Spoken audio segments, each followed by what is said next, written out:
On a whim, I bought a Civivi Elementum folding knife. Promptly lost it, but not before I realized just how good the fit and finish was. We're going to talk about 3 different fixed blade knives from Civivi. You're not going to believe the amount of knife and the quality of the fit and finish that you get with one of these knives for the price. It's ridiculous. First up, the Civivi Cloud Peak. Here is my Cloud Peak in the sheath that it comes with. Not my favorite kind of sheath. I'm not a big fan of those because you can have a tendency to cut them. But you know what? For a suggested retail price of $170, but an actual price of $119, $119, that's absurd. This is a nice sheath. The overall package is amazing. Look at this bad boy. Green G10, Nitro-V steel. I happen to like Nitro-V. I've had a few knives with it. I'm impressed with it. It's got a high Rockwell, holds an edge. I find it to be pretty durable. I've already done some kind of hard work with this knife. Here it is in my hand to give you an idea of the size. I wear large to extra large gloves, so that's nice. If you're thinking that knife looks a little bit like a Bob Loveless knife, the dropped point hunter, you wouldn't be too far off. I've owned several of those to the tune of, $3,000, $6,000, $119. Green G10, I like the green G10. You can also get it in black G10 and a wood that I cannot pronounce. Giliberti or not even going to try. But the fit and finish and attention to detail is ridiculous on these knives. There is not a hot spot. Even the edges of the guard are rounded. I'm constantly having to do that on Randall knives, on Bark River knives, on any knife that comes with a guard. They always leave this edge really sharp. It doesn't need to be sharp. I'm constantly rounding the surfaces of handles, especially on the butt. Not so with this knife.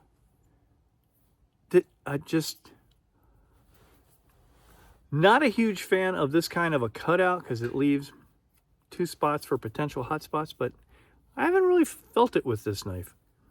So that's kind of a neat touch. And the way they rounded everything, even the spine, that's the very first thing I do when I get some of these knives. I go to the grinder and I grind that down. Not having to do that with this knife. Beautiful. Came in a little larger than I thought it was going to be, but I have adapted to the size. I like it. The overall length, 9.5 inches. The blade, just a skosh over 4.5. So, not EDC legal where I live. Nitro-V, Rockwell between 59 and 61, which is nice. If you haven't used Nitro-V steel yet, I think you're going to be in for a treat.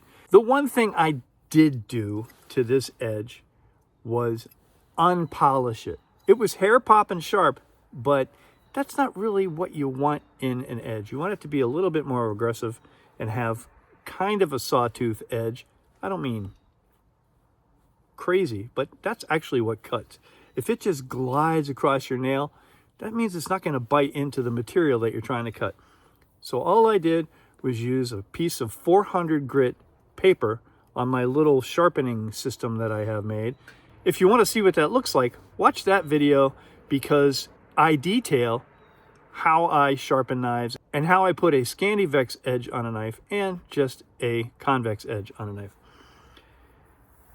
That's all I did. Made it more aggressive in cutting. Feels good in my hand. But like I said, a little big for EDC. Quality of the sheath, thick leather. I like how they stamped it. That looks pretty cool. Nice snap. But as you can see, the attention to detail is crazy. You know how I have shown you on Buck 110 knives, the inside of the sheath generally doesn't have a pad between the snap and the nice ebony wood handle that you have. Well, I guess the guys at Civivi watched the video, or they just like attention to detail. There's pads protecting every spot where there's a rivet. 1, 2, 3, 4. That's attention to detail. 119 bucks. The next knife I really thought was going to be a little smaller again than it came in, but it's nice. It's called the Gander. This one comes in a Kydex sheath, which is perfectly formed to this knife. And again, the fit and finish. This drain hole, large Civivi, Bob Terzuola.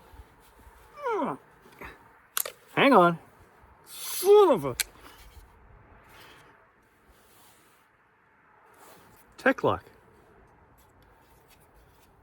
I generally take the large tech locks off and put a small one on. I will show you that, what I did on the next knife, which is the timber bark.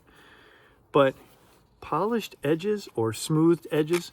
This one has the wood that I can't pronounce, but it's pretty. Feels nice and warm in the hand. Again, large to extra large glove. It's a neat size. All of the edges and surfaces are chamfered, which means there's no hot spots. Why don't other knife companies do that? I don't get it. Nicely done jimping. Really nice. If this blade was a little shorter, that would be an issue, but I'm not a big fan of finger choils that lead right to a super sharp surface, but since I don't do a whole lot of stabbing, it's not going to be an issue. But imagine this in your kitchen. 14C28N stainless steel. Nice full flat grind. Blade length 3.6, so just over 3.5 inches, which makes it legal where I live. Overall length 7.5. Rock weld between 57 and 59. So there you go. Nice thin grind. Again, highly polished edge. I haven't used this one yet. I do plan on it tonight. Got a lot of veggies to chop. So I'm probably going to try it without knocking that polish off. And then I'm going to try it getting it to a tom edge. You know what's kind of tasteful about these?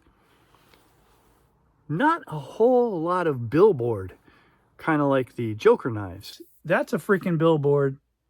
I don't know that you need all that.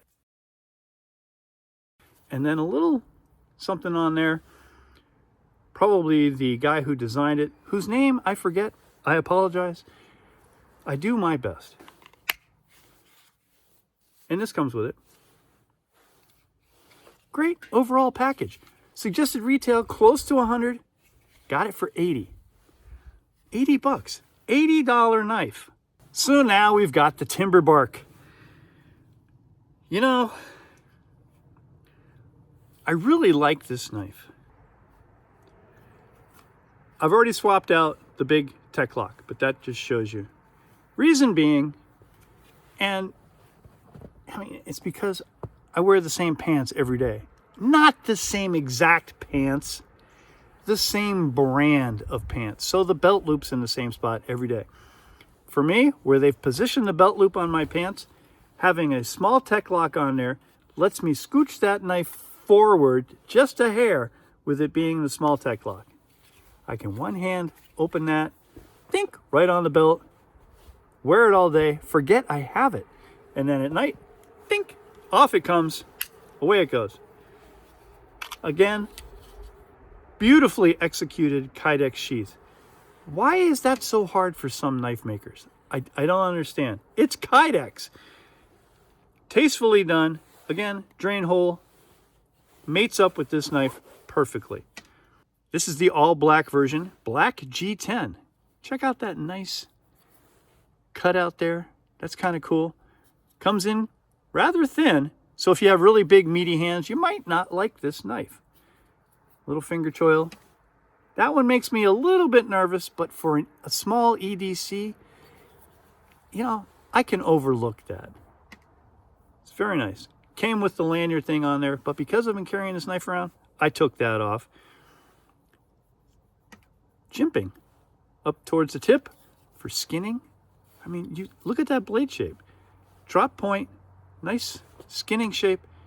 You could field dress a deer with this, no problem. 14C28N stainless, 57 and 59 Rockwell, which is lovely. This is not a coating per se, it's just black stonewashed. I'm sure it's a ferric acid kind of a thing, so it's not a black coating that's going to be coming off a la Essie. Not dissing Essie, but you know, that's why I have to get S35VN versions of whatever knife I want from them, because I like to use stuff in the kitchen and I don't want that black coating coming off.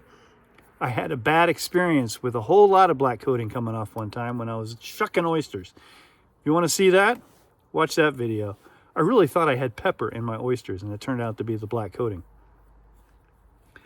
Very lightweight. I'm not sure if that handled the skeleton knives. I haven't taken anything off, but it's lightweight, got a good feel. Combined with this sheath, easy on, easy off. Again, every surface is chamfered, chamfered, chamfered, chamfered. No hot spots. Somebody at Civivi has been watching my videos apparently, because my biggest problem with knife makers is making knives that have places on them that are sharp other than the edge. That's not necessary. You don't want hot spots. If you want somebody to use your knife for a long period of time and be comfortable doing it, don't have hot spots. Make everything nice and hand-friendly. Suggested retail price for this beauty, 70 bucks. I have a stable of knives from Civivi that I could use for all sorts of purposes.